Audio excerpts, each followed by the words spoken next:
He knows all my many businesses.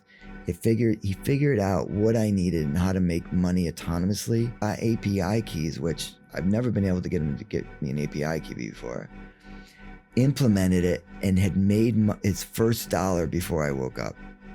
I had money in my bank account. Celebrating life and being retired and working harder than anyone you've ever met. I think that's a bit of who I am. AI is exponentially worse. I said to my girlfriend, I have this intuition that we need to leave New York tonight and go to Bali. And I think you should pack your bags like we're never coming back. And she said, are you manic? Have you ever had manic episodes? And I said, let me go think about that. Do you know what the highest frequency actually is? They thought it was love and gratitude. It's not. All right, if we could just take 3 breaths together to start.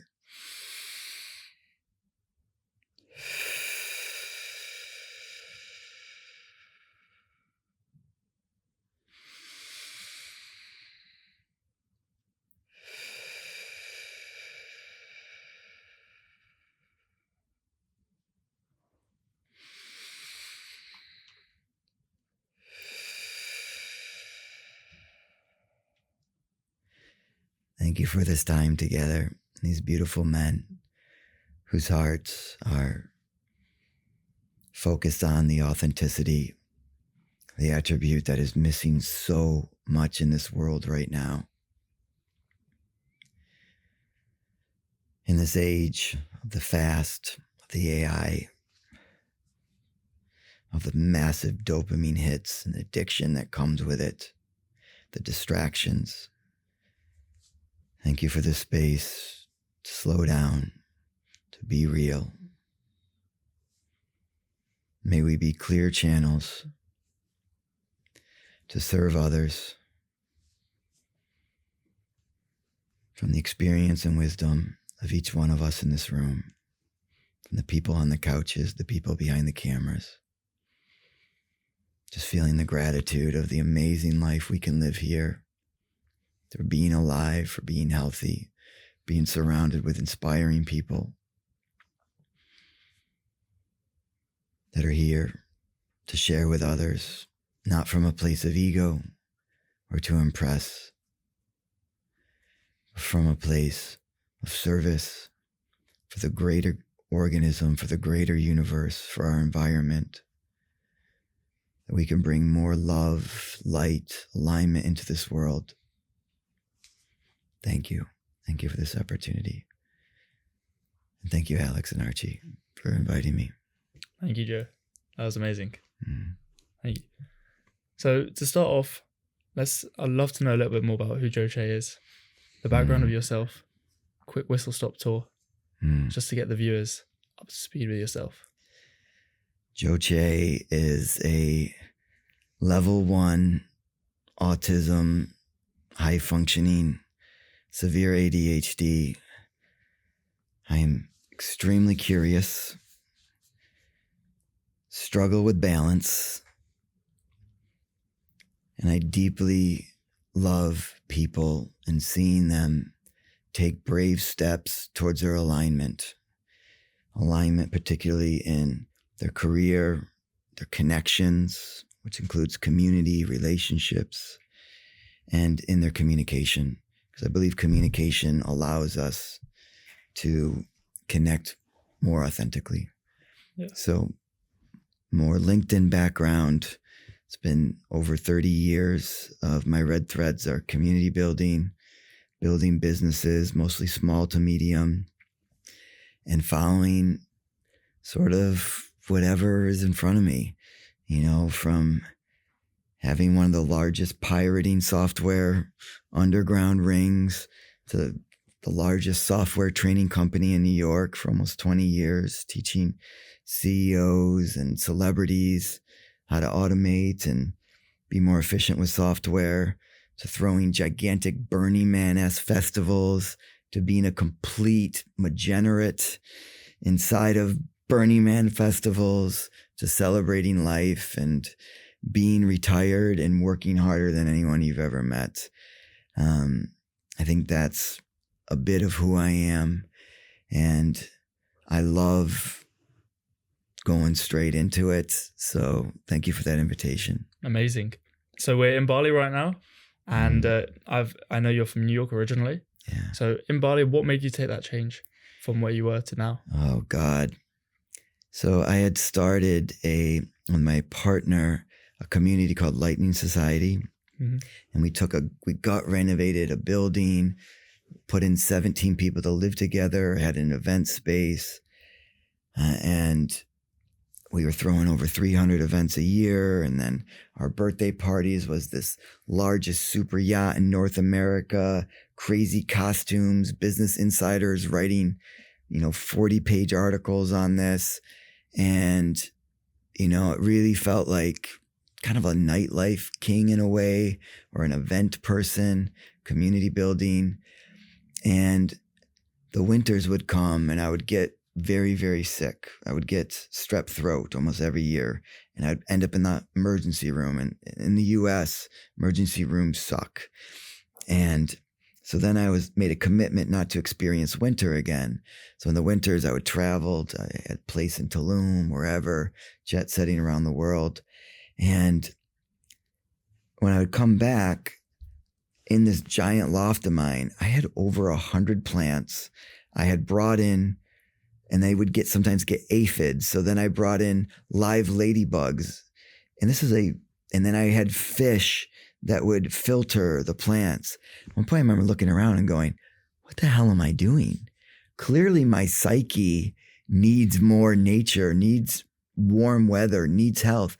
Because as soon as I was avoiding winter, I wouldn't get sick anymore. And I was getting very, very sick. There was points where I was on antibiotics for months and months. It triggered a guttate psoriasis they said could never be healed. And I healed it, And I realized there was something, and I was looking for my new home. And this community was amazing, really amazing. Something I'm really proud of. I'm really proud of my partner with that and what we built. And he's still running it to this day, which is impressive. And that was probably 8 or 9 years ago. And it was other people were modeling after it. And really, I didn't find that home. Some of us who travel the world were born in a place, and that place doesn't quite fit us. So we move, and that, we're looking for the place that we can thrive the most. Because, is it a plant's fault? If we take this plant, well, that's a fake plant. But if that was a real plant and we plant it in the desert and it didn't thrive, is it the plant's fault or the environment that it's in? And I realized that every location has a gravity to it and a social environment.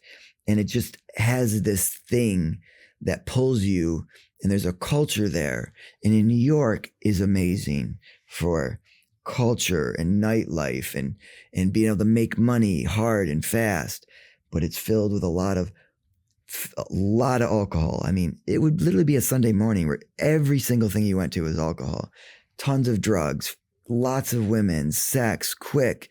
Everything's very fast, right? A lot of opportunity, but the trade-off is, and I'm the type of person who does not have a lot of discipline. So when I'm in those environments, I adapt to those environments, which most of us do. So I was running, it was an event with my girlfriend, Veronica, and it was her birthday. And we threw her a party called the 5 Love Languages theme party. And in the loft, each area was representing one of the 5 love languages, quality time and touch and words of affirmation. I remember at the end of that, where I was like talking to people, I was like, are you worried about this COVID thing? Because we're like, literally, we're in Bushwick, Brooklyn. And back then it wasn't the safest place. And we're surrounded with, some violence and so on. And I was thinking, well, if this goes bad, essentially what's going to happen is it's going to cut off the low-level jobs, which are bringing in food. And we're in a metropolis, and there's no way to get out safely. And I was thinking, well, I'm not scared of this, but is it wise to be here if this goes bad? And I was bringing 20 people to this gorgeous villa in Bali for Bali Spirit Fest back then. And we had done it the year before. so fun, throwing these huge events. And we're going to do it again. And we had it booked, and it was in 3 weeks. And this was like right before COVID started in the US. And I said to my girlfriend, I have this intuition that we need to leave New York tonight and go to Bali. And I think you should pack your bags like we're never coming back. And she said, are you manic? Have you ever had manic episodes? And I said, let me go think about that. I went back, I did some meditation, and I was like, nope. My intuition tells me we got to leave tonight. So I come back to her, I said, told her that. And she's like, I have work, I have jobs, I'm doing an event. I was like, I need you to trust me on this. She trusted me, packed our bags. 3-4 hours later, she gets on a plane. I had one of these companion passes where you can fly, for free around the world. They didn't let me on the plane. We almost got disconnected. There's a story there. But anyways, we reconnect in Bali. Only knew one person here, my friend Ben. And we get here, and then they shut down all the airports 2 or 3 days later. And then they're recalling everyone back to the US. And I'm like, we're staying here. I don't know what it is. So I walked away, which was very hard for me and very hard for my partner, from a community that I was running with thousands of people. I had passive income that I was only working 1 or 2 hours a week, making a ton of money. And I knew it was the right thing. And I lost all of those businesses. All of my passive income disappeared. I'm in a country where I still know one person. And it brought this most amazing trust inside of, if you take everything away from a man or a woman, it's who they are inside, that they can just recreate that. And within 6-7 months, I had created a festival here, center of a lot of community intention, brought together all these little small pockets of community, and my life is better than it's ever been before. And you guys know, what's the gravity of Bali? Being healthy, taking care of yourself. You go to the beach to drink a coconut. You go to ecstatic dance. There's no alcohol. If people are doing substances, it's in ceremony, cacao ceremonies. It's just so different. And my life and my health has gone through the roof. My happiness, my partnerships, my relationships. And it's just so easy to be grateful for that. What is it for you guys? Like, what is the gravity of Bali for you, Archie? Yeah, it's the same. It's the access and the proximity of like-minded people all together. I feel like different cities of the world obviously attract different people, but I feel like places like you mentioned, like maybe like New York, us, very similar. We're from London. It's very similar in the nature. I feel like everyone's just there, and they're all different, and sort of just like a jumble of chaos almost in those kind of cities. And then you go to someone like Bali, or maybe even similar kind of Dubai, although they're not similar, but they potentially attract similar kind of people with business and business minded. I feel like it's just that proximity of people on the same wavelength and frequency together. Yeah. Alex? I completely agree with Archie. Since we got here, I would say my whole trajectory of life has changed in such a positive direction. Same with you. There's some water down there if you like. And the people you've meet here, the communities you immerse yourself in, it's so powerful. So powerful. Yeah. And I've learned more about myself, the universe. Business has gone better than ever. We've surrounded ourselves with amazing people. So that's exactly what it is. And going back to your point on community, that's probably one of the most amazing things. Yeah. So what would you say is, having built massive communities around the world, what do you say draws you to the Bali community? What stuff have you built in Bali? Different questions. The community that I surround myself with, the ones that really light me up, are the ones that have an expansive qualities, people who are extremely intelligent, who are motivated to do something interesting in the world. For me, it's not so interesting what they're doing, it's how they're doing it. and the passion and like, I'm doing it. You know, if it's like doing podcasts, you're like, I love podcasts. I'm all in, like I'm doing it. Also an open-mindedness around sexuality, an open-mindedness around thinking bigger, who are really interested in tuning in and tapping into what the hell is this, guys? How am I even having this experience? Are we even separate? What is this greater organism that we're inside of? Like cells inside of a body. They're thinking higher like that. They're fun. They're playful. They're silly. They get weird. They're not afraid to be fully expressed in who they are. That's the community that I really crave and desire. And those are the only ones that kind of make it to my inner circle, is when they have all of that. But I love everybody for the most part. And I'm very open-armed, but it's interesting. I'm very open-armed to most people to bring them in at a certain level of intimacy. But the ones that I can bring in to those 5, 10, 12, they're ones that I feel like I can be fully expressed in my mad scientist, deep AI geek to thinking about the entire quantum physics and what is the fabric of the underlying reality of our experience, to just being wild, hedonist, and going for it. Those are the ones. That's the kind of community I love to build. And for me, the things that I have built over the years have changed. I built the largest cooking community in the world.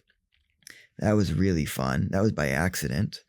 And that was more about inclusivity and connection across cultures, where you'd have, I remember being in New York and in this event, everyone brings a dish and a bottle of wine, and then we all cook on one stove, and there's 85 people in my apartment cooking on one stove, and this guy, and it goes viral. This is before things were going viral. It goes viral, and now all of a sudden I'm on New York Times and Telemundo and Univision, and these communities are popping up all over the world, and it's like they just took my concept and ran with it.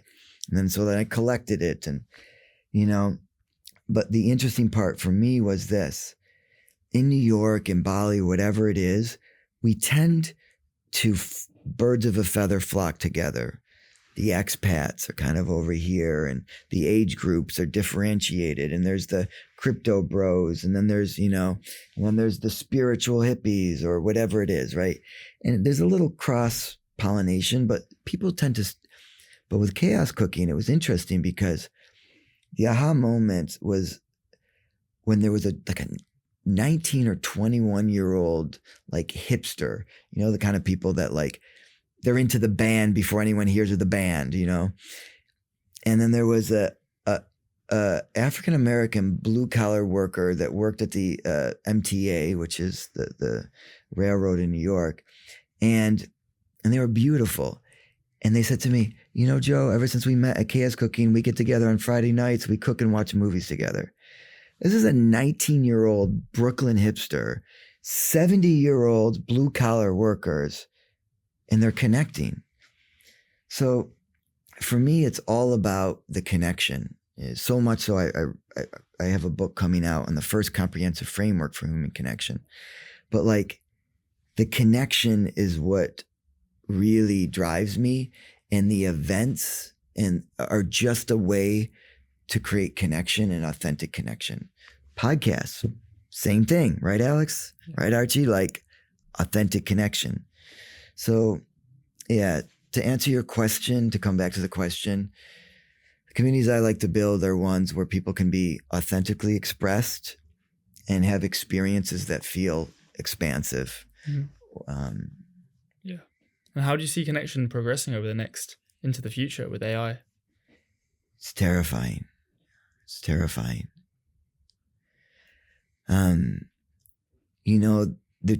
I have been super deep in AI. I gave a talk at there's a group here in Bali where only the top AI whizzes are allowed in, and they're very strict. and there's only like, I don't know, 12, 15 people or something. And these are some badasses, really, really bright, sharp thinkers. And I gave a demo of some things I've been working on. And those guys were like, oh shit, have you slept?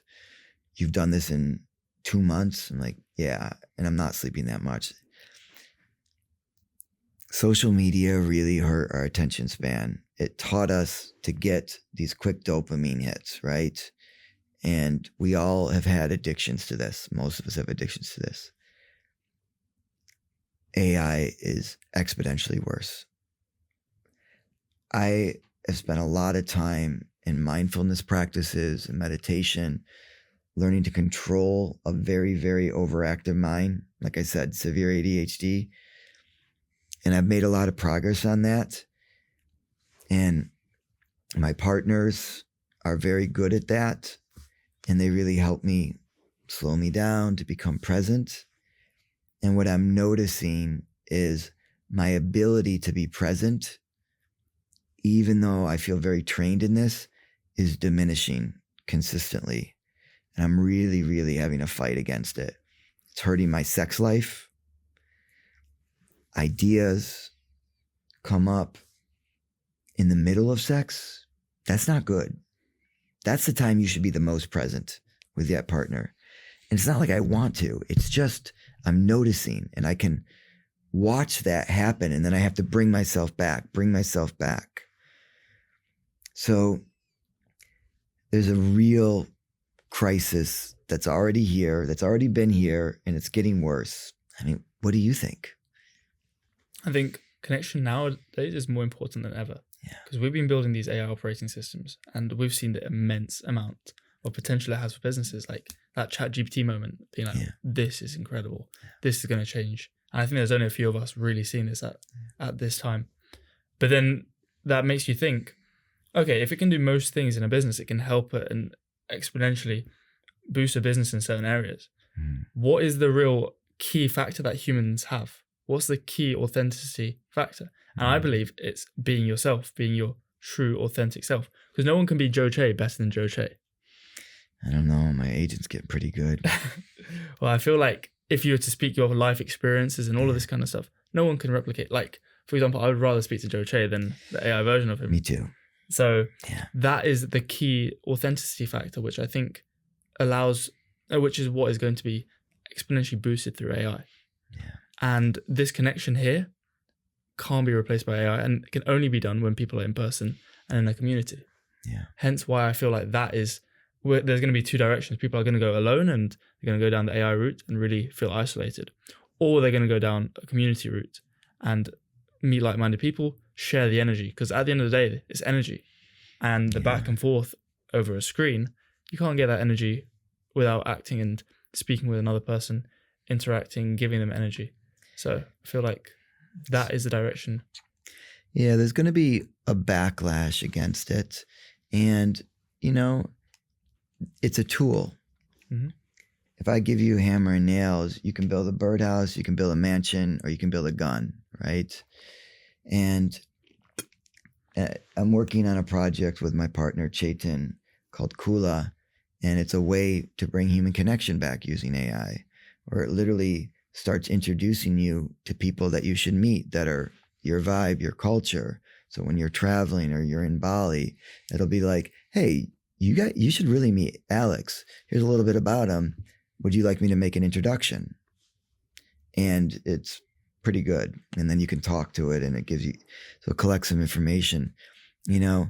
And what I think we're betting on with that project is that human connection is going to become more and more valuable to people as they miss it more and more.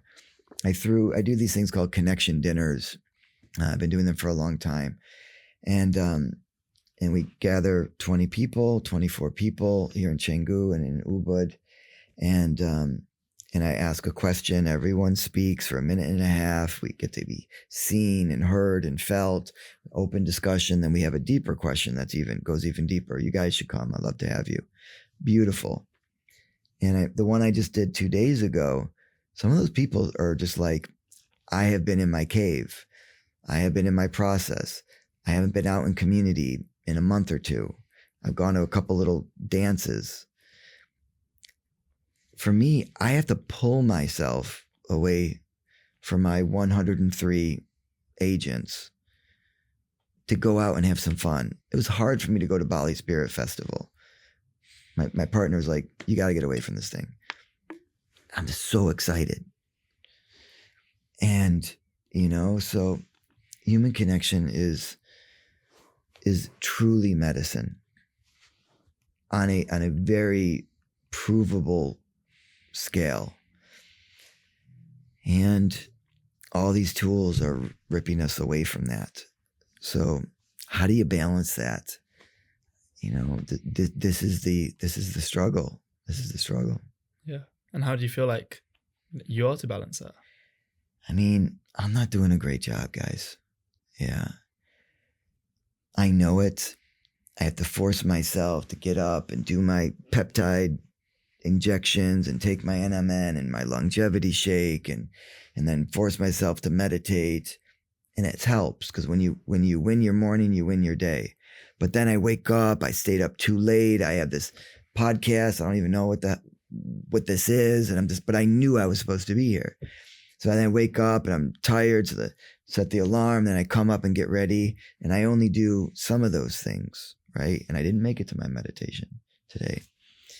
And I have to block time where I force myself to take off at least 1 day to 1.5 days all week, where I'm off my phones and off my agents.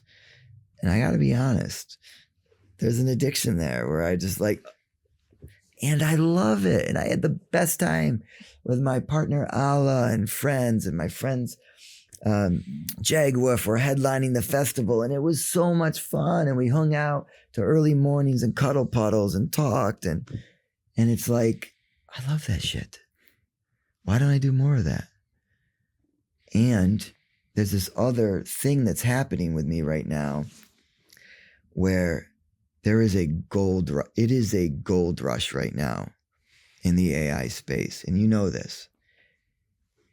Everything is possible fast. And right now I'm at the forefront of that, or very close to it. And there's a knowing in business that it's really the first person to get to that and stake that land claim is going to do very, very well for a while, at least for the next 6 months.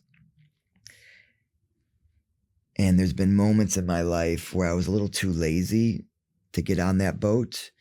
A friend of mine was the first employee at, Ethereum. And, he was working for me to help me with some stuff. And he introduced me to these people, and I could have been the first ever blockchain training school in the world. I would have been a billionaire by now. And I was like, I'm having fun. I'm drinking. I'm whoring around, running this couch surfing community. And I missed the boat. And there's been a couple of those for me. And so now I'm like, I'm not going to fucking miss the boat. So I need to get out of that scarcity mentality, but it's like, I love it. And at the same time, I need to kind of force myself. Are you guys feeling the same thing? You're deep in it, aren't you? Yeah. Are you in it, Archie, too? So I'm more operational. So Alex and I have a company together where we implement AI operating systems into sort of businesses doing over 10 million a year. And then I combine more of my operational and sales team building background with AI automations and sort of mix the two together. Amazing. So that we're focusing on implementing systems directly correlating to revenue growth. So that's my background, but I'm still sort of following behind Alex. It's a powerful, I what I say to everyone is, you remember the first ChatGPT moment. Yeah. You remember when you first used it, you're like, wow, this is, we're having those moments probably about 3-4 times a day. And we're I had no idea it could do that. And for my background, software, we've worked with some of the biggest companies. Now that is a power, and I completely see that in yourself. Yeah. I'm curious, can you give me one of your aha moments? I want to trade your aha moments. Okay, for example, last week we needed some video editors, some video editors for some projects we're working on. So I messaged my operating system in the morning, 9 a.m. in the morning, this is exactly what we need. And it knows everything about me, of course. So it then said, okay, I've got you. I went to the gym, I went to Omni, and in the background, it logged into onlinejobs.ph. It then created a posting. Then it collected all of those postings, funneled it into my email, put it all into a spreadsheet, got their numbers, emails, portfolios, looked inside of the portfolio, see if it correlated to what the direction we wanted to go down. Then emailed everyone back and orchestrated a call 5 p.m. that same day with 25 video editors. And then by the end of the day after, we gave them the brief, of course. They did some tests. We now have 2 full-time video editors. Wow. Now, that's just one example. Like, that's one thing of the multiple things. So that's just, I give it something and I don't think it'll be able to do it. And then it does it. Unbelievable. I'd love to hear your experiences. There's been so many of them. There's 2. I built this agent called Santa. Mm-hmm.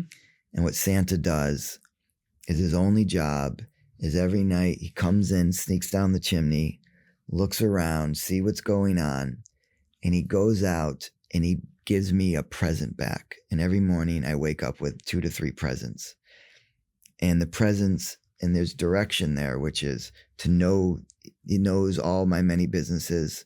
He figured out what I needed and how to make money autonomously, went out, found opportunities, picked an opportunity to build monetized MCP servers, built 80 of them, went in, logged in, did some accounts, got API keys, which I've never been able to get him to get me an API key before, implemented it, and had made its first dollar before I woke up. I had money in my bank account. And I was like, oh, shit. So now I have another agent called the Professor. And the Professor goes and checks in with all my 103 agents, figures out what they're doing, and then teaches them how to upgrade and empower themselves. And each agent has attributes, how creative, how obedient they are. So my financial agents they have an obedience of 10. They can't get creative. They have to just do their job. My other agents, their creativity is at a 10 and their obedience is at a 0.1. They do whatever the hell they want, but they are responsible to the overseer. And now I have this agent called the shaman, who all it does is research higher consciousness and brings that findings to them. Mm-hmm. The shit that they are doing is blowing my mind. My second aha moment was I was on a call with one of my business partners, Dan, and we had this idea, and we talked about the idea, and we spun, and and then we came up with this idea. And I was like, wow, I'm so curious. How fast can I get this business out?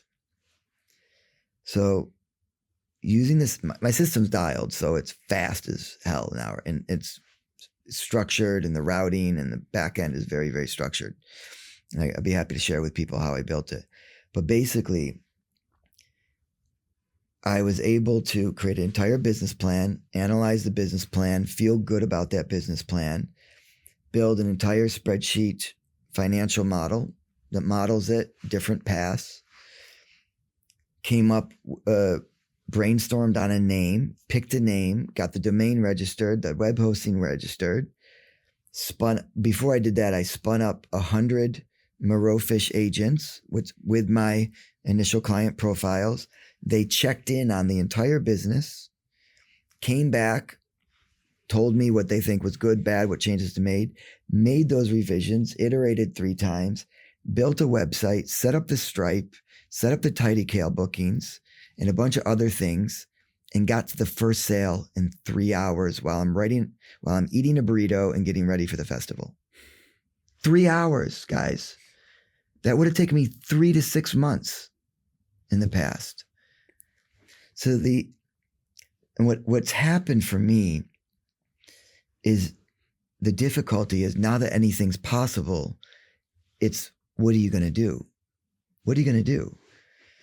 And man, it's hard not to go down those rabbit holes. Literally last night I decided to write a book, and I have the book written, and now it's processing in the background, training my voice on 11 labs to put it out. Writing a book in one night. It's crazy. Now this is on some other research and some other stuff and so on. But I had the idea, structured it all out, and I'm just going to give it away because I believe humanity needs it. This is crazy. The last book I wrote took me a year and a half, $35,000 of work and mentors and all this other stuff. A year and a half, $35,000. These are some of my aha moments. It's crazy how quickly this space is progressing, and then also how long did it take you to actually build this kind of stuff for yourself? Has it been a right, I'm going to build it, or has it been a slow just progression, compounding? The truth is, I would say 2 months. And once OpenClaw came out, I was like, went out, was a total dork, bought a Mac Mini like everybody else that didn't know what the hell they're doing, banged my head against the wall for about 2 weeks. And then once I got rid of OpenClaw and figured out how to build my own OpenClaw, then everything got really good. And now now, it works with everything. I have so many of these agents that can do all the things. So now it's just dialing it and, it's just keeping going. I got distracted. So did you actually fork OpenClaw and then started? No, I just built my own thing. From the ground up, from scratch? Yeah. OpenClaw is nothing, guys. It's like, it's literally just a Telegram gateway. It's really nothing. But what the brilliance of it was, it changed the way we all think. And that was a huge shift. And now, it's dead, but whatever. The concept is still there. Yeah. The concept is still there, and every day's a new thing. I have this thing called the Business Automation Mastermind where I'm teaching people this. And I only do it for really like mission driven. I don't allow the corporate people to come in. This is only for mission driven small business owners, under 5 employees, service based. Yeah, the first training, someone that the only AI experience they have, these are embodiment coaches. These are transformational. These are movement and psychologists and, people who are really transforming people's lives, like real transformations. The only AI experience they had was talking to ChatGPT. That's it. First session, they had a gorgeous website built, better than mine. First session, first 2 hours. Second session, they're building lead magnets, back-end databases, sending emails. 2 sessions. We're 6 sessions in on one, 2 sessions in on the other. Insane. But they're also getting it on a silver platter, right? I'm literally giving them prompts, and this is exactly what to do, and this is where you start. Here's how you brain dump all your years of talking to AI into one place and organize it and have graphify back-end databases and index breadcrumbs through everything. And, I cut my token cost from $4,000 a month down to $200. Like once you get it set up, you know this already. Yeah. Mm-hmm. Yeah. And what do you think about Claude Code now? I think it's amazing. Mm-hmm. And Codex is a little better in some ways, but I'm mostly in Claude Code. Okay. And so have you basically built the harness for Claude Code? One of the projects is, yes. Yeah. I see. Yeah. Well, not an interesting conversation, but it gets a little bit more complicated than that. There's a very complex dispatch router that routes to, it's a dual authoring platform. So they work, I have multiple LLMs working together, each with their own models that do different things at different times. And depending on what needs to get done. And then all of them know the relationships between everything, and all the gets are synced. And so I don't know if that's too geeky. No. Sorry, guys. And let's take a perspective out of that then for business owners. Yeah. We've seen an amazing potential. How do you think it's going to actually transform the landscape? Do you think business owners will hop on board like over the next few months, Or do you think, of course, there's going to be a friction to adopt it? How do we get people to understand the power of this and then transform their businesses? There's two camps of people. There's people like you and I who geek out and we go and, you know, we bang our heads for 16 hours a day when it doesn't work until we get it to work. Yeah. That's not most people. The other camp is wait till there's something easier that's plug and play. So the project I'm putting out now is called All Sorted, getallsorted.ai, and it's taking the entire 100 agent system that I built and put God knows how many crackhead late night hours into. And all they do is plug in one API key and it runs in VPS. It's all ready. And then they take their ChatGPT zip file, they dump it in. It knows everything about them. They take their Claude file, dump it in. They can do voice recordings. There's task boards. If you put something on the task board, it does it for you automatically. If it hits a block, it puts it in a column called human must do. You know, it's got carousel builders. And in that, there's a Claude Code Codex harness called the Genie. And basically what you do is, and it's basically an easy way to use Claude Code. You tell it what you want to wish for, and it does it. And then there's a history that you can undo anything that you did or undo all the way back. So if you screw something up. So basically now it's an AI operating system that you can change to fit your needs. And it's got I built a Kajabi-like thing. You know, I built an entire financial reporting back there.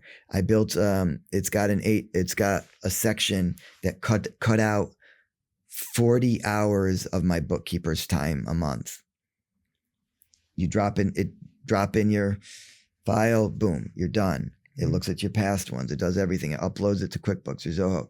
And I have like over 100 sort of modules in there. And it's doing, you know, a lot of the social media stuff that people love, the back end investments, even tracks your health. You can control all your home lights, does all of that all in one. It just allows you to get all sorted without, you know, without having to do what we've done. Because let's be honest, it's not easy and it's frustrating and it takes a lot to stabilize it. So that's done. Now I'm just translating it to a Linux server to put it up on a VPS so that it's plug and play.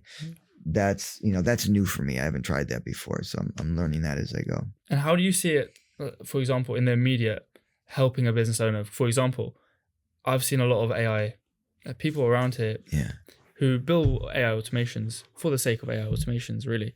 I kind of like to think of it in like Elon Musk's 4 principles way of thinking, where automation is the last thing because there's steps before around simplifying, thinking of first principles, deleting, and seeing if it's actually useful. Yeah. So then automation is always a last step because if there's no point automating something when you don't need it. So how do you think of it like that regarding what is AI fluff or AI hype regarding what is actually directly correlated to the KPIs or improving a business through revenue, for example? Yeah, I mean, you still need to know what you want to do. Who are you serving and what are you serving them with, right? AI can help you with that, but that's your decision. You got to know the business, you know. So for me, it's the same thing. You can't automate something until you understand how to do it yourself. Actually, that's not even true anymore. Used to be true, but you need to at least need to know the goal. You need to have some starting or ending. No, that's not even true anymore. No, I take it all back. I don't know. You need to know what your goal is, and that's about it now. If the systems are in place, it can figure out all the in-between steps for you, but you still need to have an idea. And like, you can't just let it run rampant. Like it's not going to help you. You need to create the guardrails, the rules that work for you. And you need to do that a bit over time. You're like, wait, you just did it that way. I don't want you to ever do it that way again. And then it never does it that way. So, you know, the only real job left that's going to be left is managing your agents.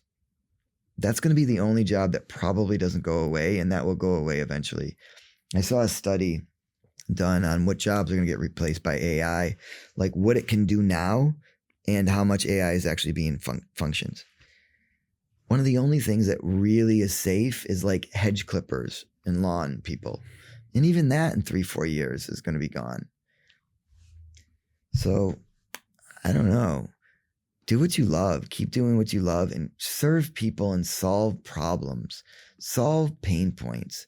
Who cares how you solve it? Solve it. Do it in a way that is ethical, that's in integrity with yourself. If you're solving people's problems, they're going to be happy to give you money. If you can solve them faster, amazing. You know, I'm really hoping that like psychiatrists, psychologists stick around because, you know, I put a post out on this the other day. Please stop using your AI as your therapist. Please. It is not meant for that. If you understand how AI works, you would stop immediately. It's fucking dangerous. It does not understand you as a human. Stop. Maybe one day it'll get there. It is a feedback loop to get you to hear what you want to hear. It is not there to help you. It does not understand your life experiences. Don't use the software. Stop. PSA done. Thank you. But everyone I know that are very smart are still using it for a fucking therapist. What if you have good skills in place? Good context documents? No. Even skills? No. Good guardrails? No. Dude, does your AI do what you want it to do? If I prompt it, right? Yes, correct. It does what you want it to do. It does it understand the life, the 28 years of life that you've had or however old you are? Does it understand all of your experience? Does it understand your relationship with your parents? Does it understand the traumas that you've had? Does it understand your full psychology? Does it understand your brain patterns? Does it understand where you fit in community? No. But if we get it to understand stuff like that. Talk to me in 6 months, 1 year, and I'll let you know. I think it can get there eventually, but it is not there yet. It is trained to give you the answers that you want to hear. Let me tell you a story. Depressed kid out in Texas, United States, struggling, using his AI for a therapist.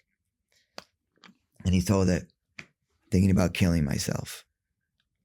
I said, let's talk about that. Talks about it, gets to the end. He's like, no, I think I really want to.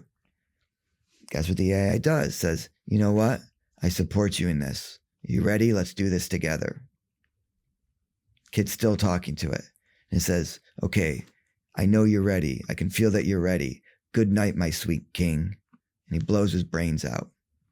Talked him into killing himself.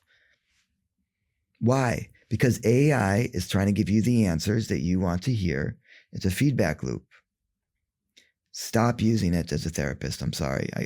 I'm not going to go from there. I'm staying there. That's my final answer. No, I can see, and perhaps in the future it could be. But then also, if we think of it from first principles, it couldn't be that be extrapolated into a business as well.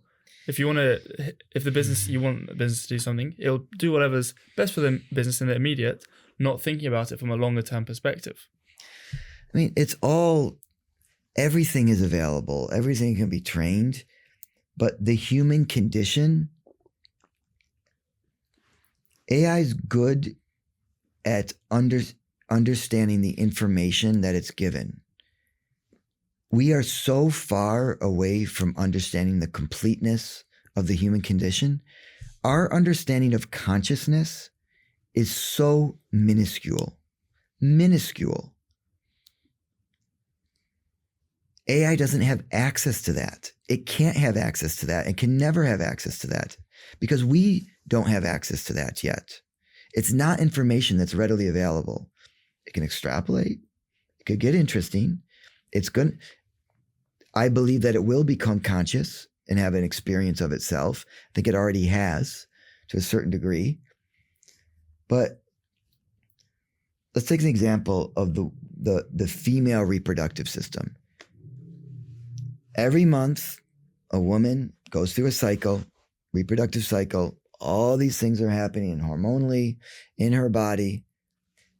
The top doctors in the world do not understand what's happening completely. They're very far from understanding one of the most basic things about humanity, which is a woman's reproductive cycle.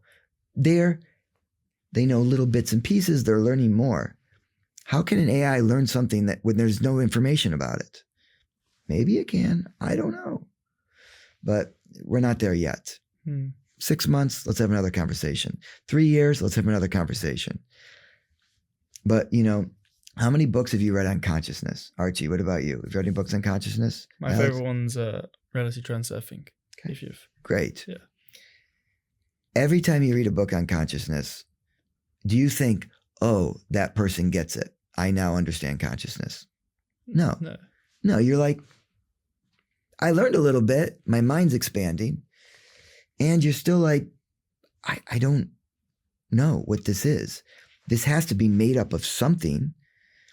We know that everything in this universe is holarchical, meaning it has a experience of self and always has other pieces inside of it, which always have experience of self, reproduce, thrive, movement, which means if the things inside of us have experience of self and they have things inside of that have experience in self, which is consciousness, and those have experience and those collect together, and all of a sudden that makes me, I am a collection of multiple subconsciousness that makes up one consciousness. And that consciousness inside of me can directly interface with my consciousness.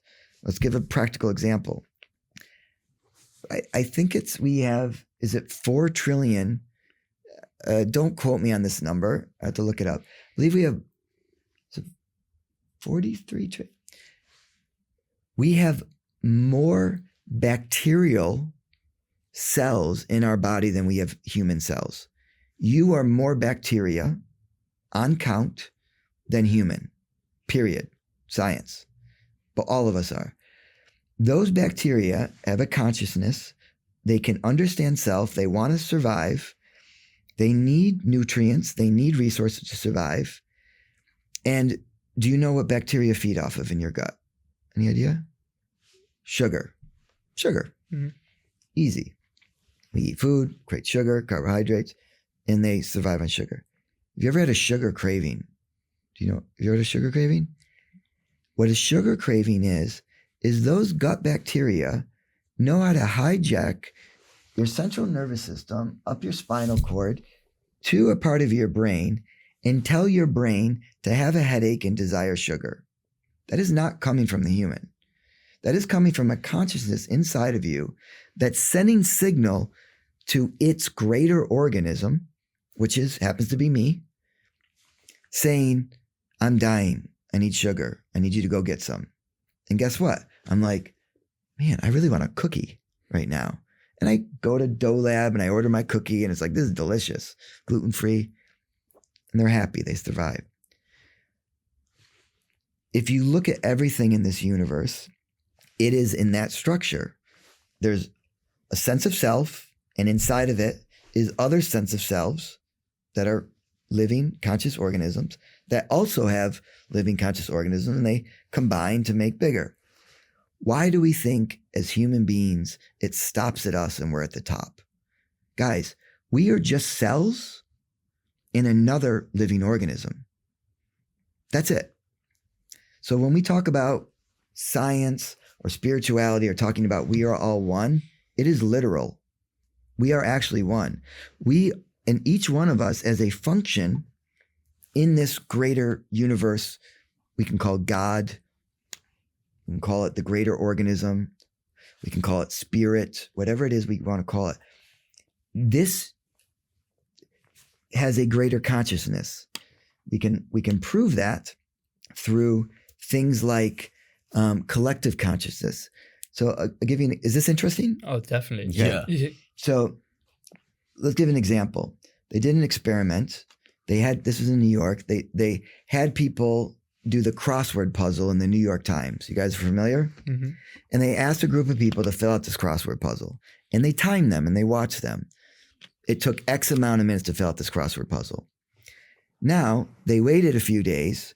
They gave it to a different set of people who had never taken that crossword puzzle, never talked to those people in the crossword puzzle, they were able to do it exponentially faster. Why? Because the knowledge goes into the greater consciousness, God, the universe, whatever you want to call it, the field. We can talk about the science behind that, but it gets difficult. We are a consciousness that experiences self, which is inside of a consciousness that experiences self, which is very likely inside of a consciousness that experiences self. Holarchy.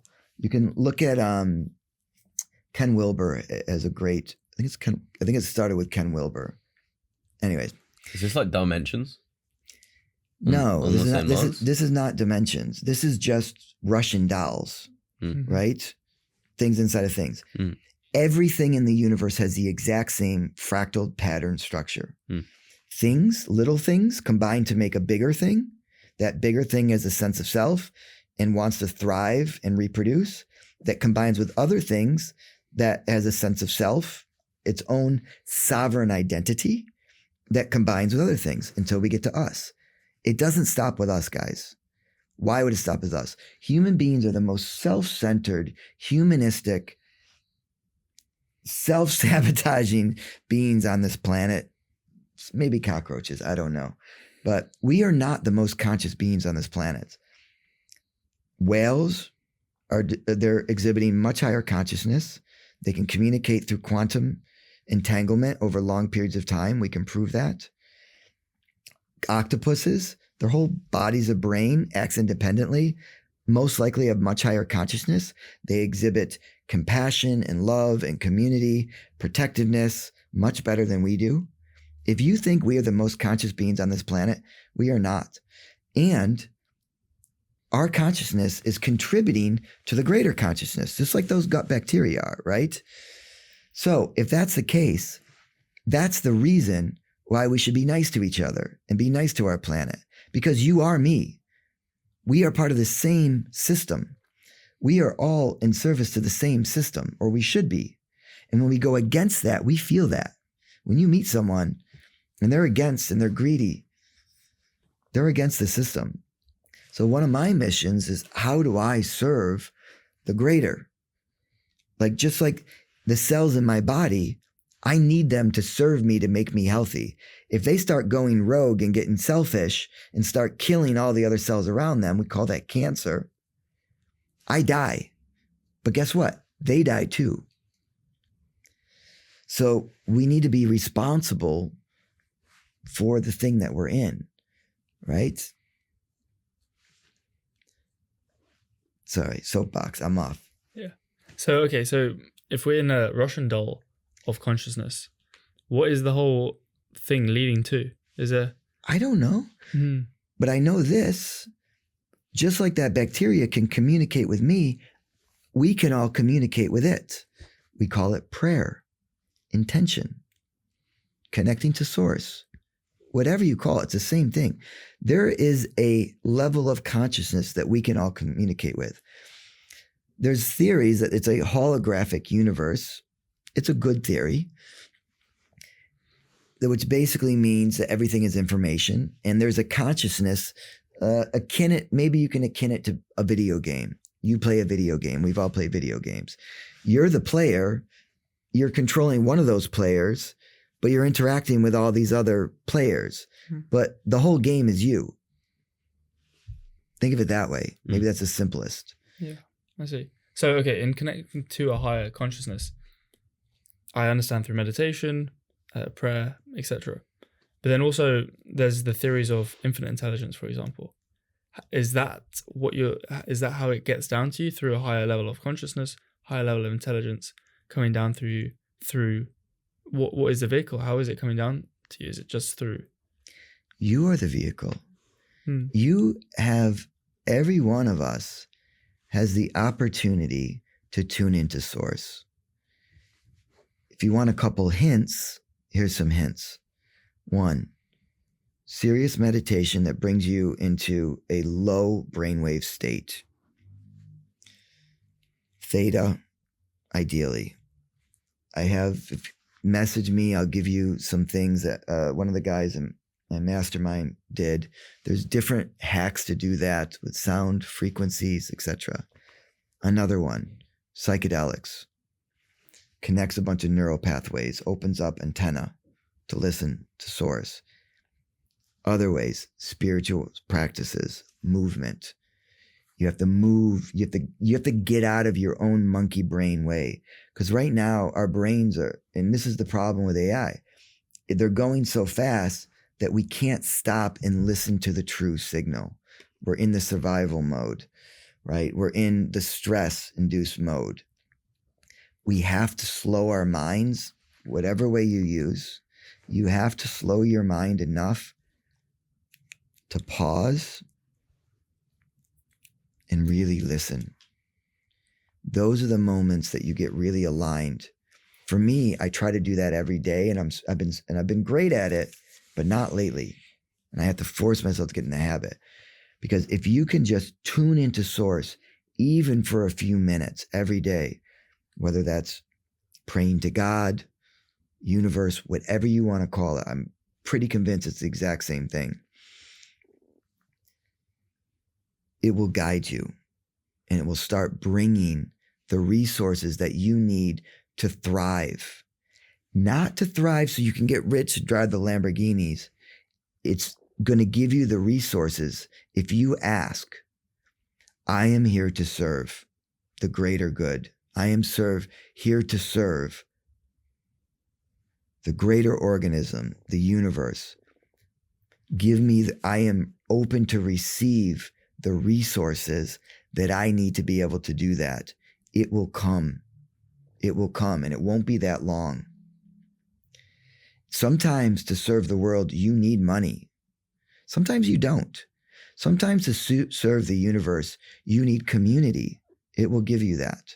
It will put the people in your lives that you need.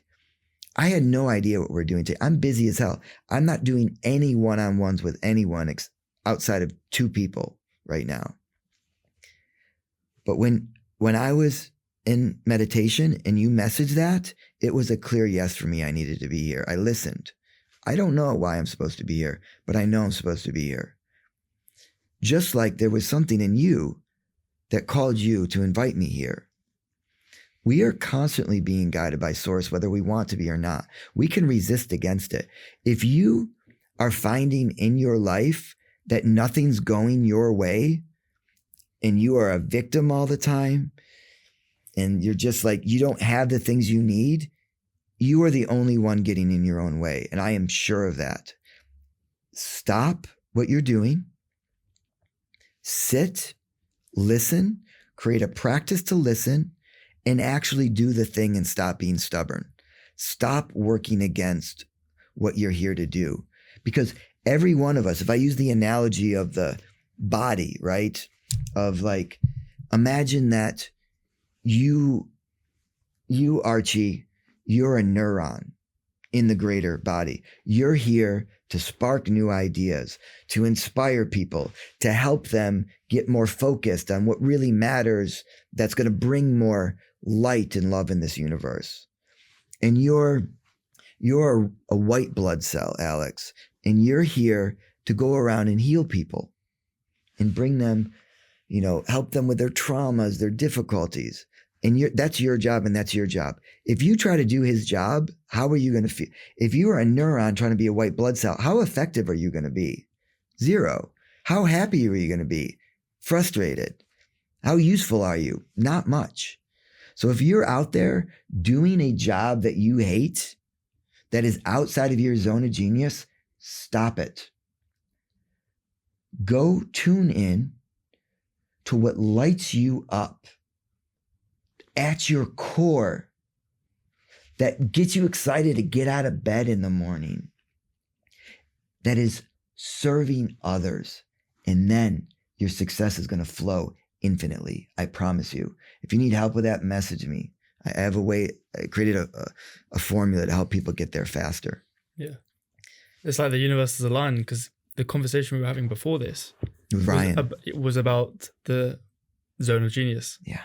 And the area of flow. And then we're speaking about flow. It's like, for example, when I'm in a deep meditation, you're entering those theta brainwaves. Yeah. That's the exact same place when you're doing flow work and you're doing actually what you love. Yeah. And then that's for example, you've seen the levels of consciousness, 12 Yeah. levels of consciousness. Hawkins. Hawkins, yeah. Yeah, Richard Hawkins. And Richard, yeah. and it goes higher. The higher you are, okay, there's reason, but then there's higher than that. It's not just purpose, it's love. And then it goes all the way to enlightenment, which is. Do you know what the highest frequency actually is? They thought it was love and gratitude. It's not. It's authenticity. Mm-hmm. Show me your phone home screen. That's exactly what I've been priding myself on. And I know. That's what you led with earlier before we walked into the studio. Yeah.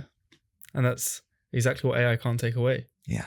That true character that you are. Yeah. So it's very interesting. So what got you on all of this journey? What took you on the spiritual, if you want to call it that, if you want to call? Most of my life was a born-again Christian. Mm-hmm. And what I've learned about myself is whatever environment you put me in, I'll generally end up a leader in that environment. And there's so many amazing things about Christianity. What a beautiful blueprint to get people to love each other, work together, not kill each other, etc. And there's also things that I don't resonate with it. And the journey became when I started asking questions. I was in this most of my life. And when I started asking questions about specifically, how does God talk to you? Because in Christianity, it's very clear how you talk to God. And I would ask the people high up in my church, and they would say, well, God talks to you. Oh no, they would say you talk to God through prayer. And the way that you can hear God is by reading the Bible, by the voices in your head, and by elders, priests, pastors, whatever. And all of those felt really unreliable to me as data points. I'm just going to listen to the voices in my head and call it God? Maybe. But maybe not. I don't know. And so when I asked these spiritual leaders, if you asked enough questions, I always got the same exact answer, which is you have to have faith. And so then I didn't love that answer. So I started talking to other spiritual leaders and different rabbis, Eastern philosophy. And I was getting to very similar answers that you have to have faith. So what that did for me is it wiped out my entire worldview. Before, I had every answer, which is, why am I here? Where do I go when I die? How should I act? What should I do with my life? Those are really important questions to have answered. When you take them all away and you have to pave your own road, you're left with not a lot. And so you have to figure those questions out yourself. And when I started asking those questions, why? What's the purpose of life? I could always, every time I got an answer, the purpose of life is to be healthy. Why? Okay, the purpose of life is to have a good family, to whatever. Every time I asked the question why, I could always find another answer until I got to the point of to be happy. Why should you be happy? Well, to be happy. Well, why should I be happy? What's the purpose of being happy? Well, to be happy, to thrive in my environment. What does being happy mean? It means being in a emotional state where you are in harmony with your environment. That's it. In harmony with your environment. Let's take that back to this earlier conversation about being a cell in the body of God. Okay, I couldn't find any reason else. That was the bottom for me. It's like to have purpose, to be happy, to be in purpose, to be in harmony with the environment. Well, then, so I started asking myself the question, how do I be happy? Good question to have. Well, started researching that, going down those rabbit holes. And I found that the number one predictor of happiness by a study from the Harvard Adult Development is healthy relationships. So if you want to be happy, guys, have healthy relationships. Healthy relationships with your lovers, partners, wives, family, career, friends. Have health with the environment, with the world, animals, whatever. Have a healthy relationship. Well, if that's the number one predictor of happiness, how do you have healthy relationships? So I started studying that. Turns out one of the easiest ways to have healthy relationships is high-level communication. So I started studying communication, educating myself in communication, found some really good tools. There's level 1 communication is like, you made me feel this way, Archie. You made me feel this way, Archie. Level 2, Archie, when you did this, I felt hurt. That's level 2. That's nonviolent communication. Look up Rosenberg's book. It's a good level 2. And I realized there's actually a level 3 communication. I created a whole structure around this. I built an AI on it too. Level 3 communication is connection communication, which is where the intention is to communicate, not just to express, but to come into deeper connection, vibrational resonance. So it could be something like this. You know, Archie, when you told me we were going to get together for that podcast and then you didn't show up at the last minute and I was sitting there standing there, I really felt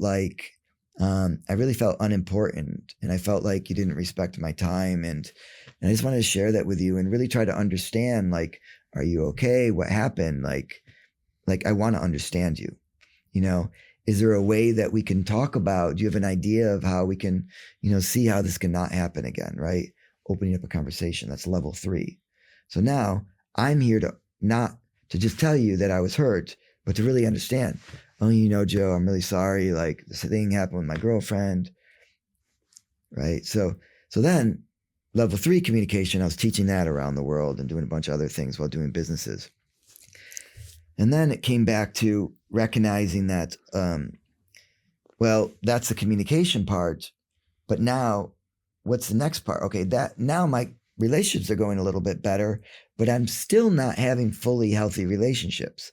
I'm still doing stupid shit. I'm still hurting my partners, hiding things about myself because I'm scared to be seen. I had one partner, man, I was hiding something nasty. Really hurt her for good reason because I couldn't even accept it for myself. So then I had to learn another thing, which is how to love myself. So then I had to go on a journey. How do I love? Guys, I'm in my 40s. I'm turning 50. I'm not learning this until my late 40s. Basic self-love. I remember the first time this woman told me, Joe Che, I don't think you love yourself. Do you love yourself? And I'm like, of course I love myself. I'm doing these amazing things. And I went and thought about it. And I was like, shit, she might be right. I need to learn to love myself. How do I do that? I go look on the internet. Internet didn't have any good ideas. They're telling me to look in the mirror and tell myself I love myself. That didn't work. That is a hard one, guys. That's a hard one. To truly accept yourself with my crazy ass ADHD, autistic brain that's all over the place. Hard for me to finish things. I'm going a million miles an hour. Sometimes I do stupid shit.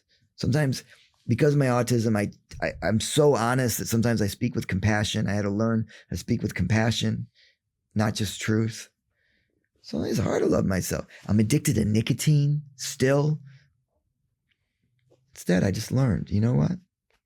Joe, I love you. That nicotine is helping you manage your stimulation and your dopamine receptors. And every time you quit nicotine, you do something worse. Just accept it. Do your nicotine. It's okay. It's not good for you. It's terrible. And in the minute you start loving who you truly are, this is where things start to shift. because you can only love another the amount that you love yourself. And so all of my partners, I could never love them. And I would do things to try to get them to prove that they love me, because I was missing unconditional love for myself. So even if they were loving me, I would push them and poke them and try to do things to see if they would still love me if I hurt them, still love me if I did something messed up. Of course that pushed them away, because I was trying to get unconditional love from a woman because I didn't have it for myself. And I'm still learning that. So then the journey led me in all the ways. I'm building community, throwing these amazing events, etc., building businesses, helping automate, helping people. So then I got into helping people. I created this. Have you ever heard of Ikigai? Yep. You heard of Ikigai? Yeah, we were good friends with Cam. Who? With Cam. Who's Cam? Oh, Ikigai. Oh, is in like the. Your So there's a purpose. business in hot tubs and saunas and stuff called Ikigai. Oh, okay. And we're good friends with Cam, who's Okay. the owner of it, specifically in Bali. And he Yeah. made the business because he was like really unfulfilled, and he used to do drop shipping, made millions and millions.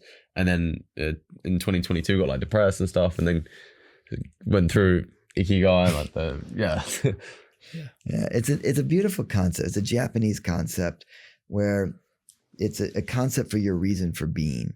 And it takes these 4 quadrants and you try to match in the middle as your sole purpose, so to speak, that you can make money and helps the world and so on. So I started teaching that around the world for years. And then I realized that it's useless. And it's a great idea, but it doesn't actually get people to do the thing that they do. So I ended up creating a process that isn't an Ikigai. I call it the Icky Girl process. And it's basically the fundamentals is Ikigai with another 25 other deeper questions that takes into practical things. How much money you got left before you need to make? What's your burn rate, basically, right? What's your runway? Do you have anyone else to think about when you're making your life purpose business decision? You know, what are your skills? What do you love? Curiosities. It's got all these questions that you go deep. And what happens is you give that to me and I use my autistic brain and I'm literally handing people $100 business ideas with a business plan, 100,000. And the rules are it has to make at least $100,000 in the first year if you actually execute it. So I'm helping people do that. I've done that for about 150 people, 100% success rate, except for one person. It was really funny. She gave it to me and I read this and I said, I don't think you want to do anything. I think you want to do nothing right now and you just need to go explore your curiosity. And she's like, oh my God, that's actually what I want to do. I've been shaming myself for not doing the next thing. And I was like, and I still call that a success rate, but my answer was literally out of 150 people, one person, I'm like, you should do nothing. You should just go explore. So anyways, but the reason is we need to get into that. You need to be doing what you love and it has to be financially sustainable. It has to be, because if it's not financially sustainable, you can't continue to do it indefinitely, which means you can't serve the people that you are meant to serve. So all these sometimes I meet these healers, these amazing, beautiful, mission-driven people, and they have such a block against money. They block themselves from any finances, and then they're in scarcity and they're not serving people. You got to get that block out of the way. You need to have a good relationship with money, right? You guys have a good relationship with money. I don't need to talk to you, but guys, if you're blocking yourself from money, just stop. You deserve it. The world, the universe, the greater good needs you to make enough money minimally to serve. And if you're responsible with that money and you are generous with it and generous with your time, it will give you more. You want to make money? Give away everything. That's how you do it. Give it away. And people just keep giving you more. It's crazy. I always over deliver in my programs. I'm giving way more. People need help. I give them scholarships. It doesn't make sense and from a business perspective, but it makes sense from a higher perspective. And the universe is like, oh, here's another few $1,000. Every action has an opposite and equal reaction. You're giving energy, you're receiving energy. Mhm. That's it. You got it. Mhm. Simple. Yeah. You know, the people that are trying to take the most are the ones that are usually have the least, because they're so scared of losing what they have. Go give it away. Go serve others from your unique passions and gifts. Money will come, period. Or not, maybe not, but you will have the happiness. Some people, they're like, I want to go be a monk and, you know, go meditate in the cave. And that's the way I serve the greater good. Amazing. Good for you. Most people are not called to that. Go do something. Come out of your cave for a minute. Go serve people. Yeah. That's really interesting. Yeah. Because we've had this turning point. I feel like the turning point has been when it's like, it's not how do I sell you? It's not how do you buy my services or give me money? It's how can I help you? Yeah. How can I give you immense amounts of value, which I'm not asking for anything in return. And then if you want to, in return, we can do a partnership or we can work together. So it's literally, and then you break it down into first principles, and then you think about the energy exchange and like everything in the core principles of the laws of physics. Yeah. And that's how it all manifests itself to be. Yeah. So, are you successful? Do you consider yourself successful? I'd say so, yes. Archie, are you serving people? Are you giving them value? Are you solving their problems? Are you giving away things? Yeah. Yeah. And at the moment, so for yourself, are you concerned about the financial aspect in terms of trying to use that to then better help other people? Or is it mainly just about giving out your knowledge? And is there any way of monetizing it in return? Or how do you approach Absolutely. it? I mean, yeah. I have people coming in from New York wanting me to help them set up their businesses and teach them AI. It's good money. Yeah. I am in abundance and I am not worried. And there's been points when when I lost 8 businesses at once in COVID, I went from a shit ton of money of passive income down to nothing. And all the savings were dipping. You get a little worried. You know, there's something that monkey inside of me is like, I'm going to have no bananas soon. I better go get some bananas. Where's my bananas? Yeah. And then you learn to relax. Mm-hmm.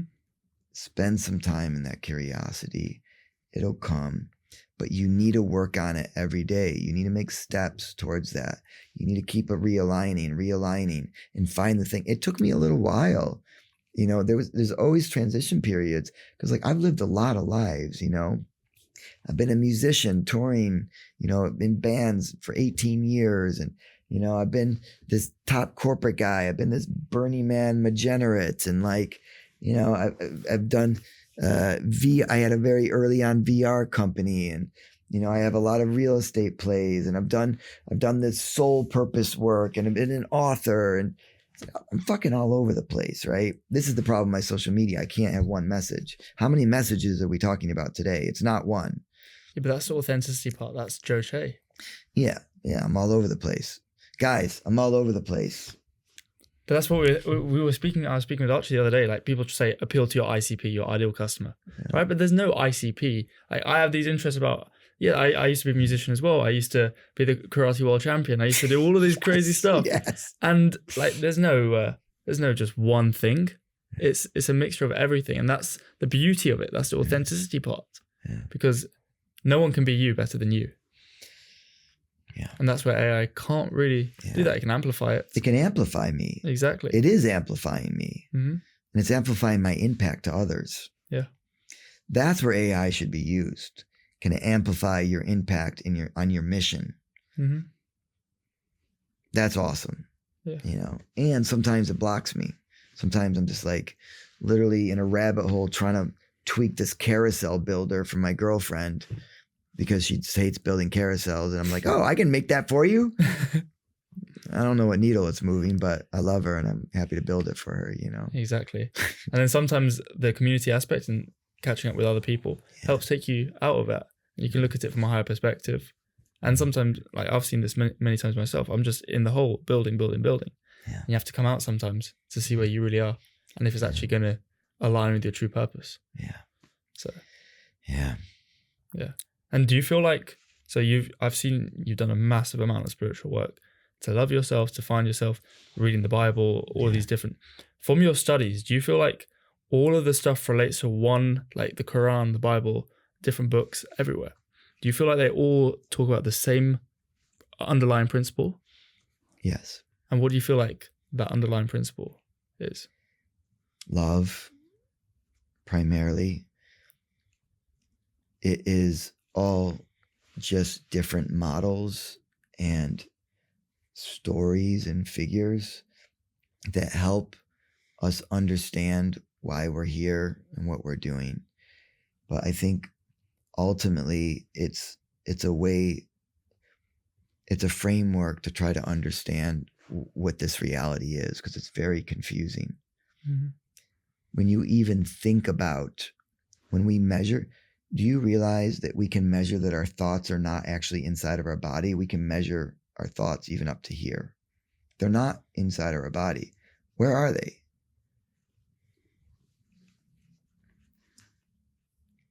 If you've had the feeling of, you think about your mother or something, and then she just calls you. All of that, we are all interconnected in a space that we don't quite understand, right? There's a field. We are inside. Everything is just little spinning particles made up of other spinning little particles that have these fields. And we really don't understand the space in between them. But we know that they can jump states. The way in quantum physics, this is what you ever heard like spiritual people call like quantum leaps? Mm-hmm. Yeah. Let me tell you what that actually is. It does exist. Imagine a spinning little thing that's, we can't really know the position or the velocity all at once. It's impossible. The more we know one, the less we know the other. It has a certain vibrational state that's spinning. And at certain points, it just goes from one position to another. There's no in between. Like a balloon growing, you can see the in between. The way that quantum works, it doesn't work that way. When it jumps states, it just changes, and there's no measurable change. And this gets overused in spiritual realms, but it's a real principle. So if you want, we know for certain that our thoughts change matter, period. Look at the double slit experiment, experiment, if you're familiar with this. If you're not familiar with this, this will blow your mind. We know that observing in our thoughts and observation changes matter that is not part of us. It's like, or not the seemingly part of us. So when you know that, you can use that to bring yourself into higher emotional states. The easiest way to make changes in your life is to bring yourself into higher emotional states. Because when you're in higher emotional states, your entire environment literally changes to attract that same emotional state. If you're always the victim, oh my God, I never have money and my boyfriend is always leaving me and cheating on me, this and that, you're just attracting more of that. When you're like, I'm good, and I'm joyous, and you're in love, and you're attracting more of that. When you're in scarcity of money, you're attracting more of that. When you're in abundance. So you can literally change even your money by changing your thoughts and how you think about things, and looking for the positive, looking for the ways, looking for the gratitude. Gratitude's a very important component of all this, by the way. Being grateful. We can measure that. When we do that, that's when it attract. So the point is, if you want to change what's around you and what you're attracting, you can change your literal vibrational state. The easiest way to do that is by changing your emotional state, because that is your vibrational state. And then adding an intention, just like that sugar sent signals to my brain, or that bacteria sent signals to my brain, I want sugar. We can send a signal and say, thank you. I would love the resource of. If you give me the resource of, I can go serve Alex. Put me in the places and the resources to serve others. of course, our bodies, if our body needs oxygen, of course, we want to send it breath because it's us. So of course, the higher God being universe wants you to thrive. It needs you to thrive. It's going to send you the resources. So just call to it. Call to it in whatever way feels good for you. You know, pray to whoever it is that you want, but really tune in. Tune into what is. Take the time to get silent with it. And by the way, I wanted to say, we become experts at the things we need the most for ourselves. So everything I'm talking about, I'm telling you, I learned about it because I need it for me. Not because I'm some guru. I am not a guru. We are all teachers. So I don't want to sound like I know it all. I don't. I am terrible and struggle to slow down. This is why I'm telling you, so I'm actually telling me. I'm talking to me. Mm-hmm. I feel like completely like when someone's trying to say, oh, you need to do this, you need to do this. I feel like I need to do this. Exact same with myself. It's like I'm saying to someone, oh, you need to focus on X, Y, Z. And it's literally the most inner reflection of myself. Of course. And like you can extrapolate that. It's so interesting. Like if someone's giving you negative feedback or like not negative in a harmful way, sort of, it's just a reflection of themselves. Yeah. And it's so interesting to see that. Here's an experiment. Every time you're talking to someone, think that they are you talking to you. Mm-hmm. They're just another you, and ask yourself, what do I need to hear from me? Yeah. If you listen, so for example, you had the funny look on your face. So when you're hearing me talk, what if I am just you talking to you? I am Archie speaking to you, and my words are Archie speaking to Archie, and that's it. If you listen from that perspective, you get curious. What am I trying to tell myself right now? And you're like, huh. And not everything's going to be relevant. Throw out what's not relevant, or maybe it comes back later. And don't listen that everything is truth, but listen, there is something in every conversation that is meant for you, because you wouldn't be speaking to you if you weren't. You wouldn't be in here, this scenario. It's like Tony Robbins says, where the mind goes, energy flows. Or Do you think that's true? Exactly, yeah. For sure. Mm-hmm. Anything that you give yourself you put attention into, you're literally giving it energy, focus, attention, and your observation actually changes the matter. Mm-hmm. Have you seen the double slit experiment? Go look that up. So there's a slit, and then particles are being thrown through it, and it randomly fires. Yeah, but as soon as you observe it, it changes the entire behavior. Yeah. Like for example, in like a quantum particle spinning in one direction, and then it switches, and the other one switched as well. Yeah, that's quantum entanglement, which is, by the way, the first time I heard quantum entanglement, I said, this is the new internet. I heard that 12 years ago, and it's going to be the new internet. I feel like with the leaps of quantum and AI, our future is going to be completely, with the exponential rise of, you've heard of singularity and how we're going to be reaching that. And so, it's going to get interesting when we can move positions very far, because then we can get to the farther edges. Once we figure out, right now we have such primitive technology of movement. It's really hard for me to move. I have to get on a scooter and drive here for 25 minutes. If we can figure out a way for me to get to another planet or another part of the galaxy like this, which is absolutely possible, or at least my consciousness is there. Yeah, that's going to change, but that's a rabbit hole. Yeah. This has been a crazy turn of events to have this conversation. I literally got, you messaged us, or I messaged, or someone I heard about you out of the blue, and someone said, oh, let me connect you with Joe. Yeah, I thought you wanted to join someone was saying join my mastermind. So I was like, yeah, dude, come in. Go learn AI. You're like, I know AI. Yeah, and then at the end of the day, then we found out we're on the same paths. And but the thing is, actually, I felt like I knew you from somewhere. I felt like what's your last name? Were you London? Yeah, but apparently you've had your face over billboards in New York. Is that correct? Yeah. Perhaps, or what was the story with Sandra Bullock? Oh, Sandra Bullock paints me and my girlfriend in the movie called Bird Box. You guys seen that movie? Perhaps. Yeah. Anyway, it was like the number one Netflix.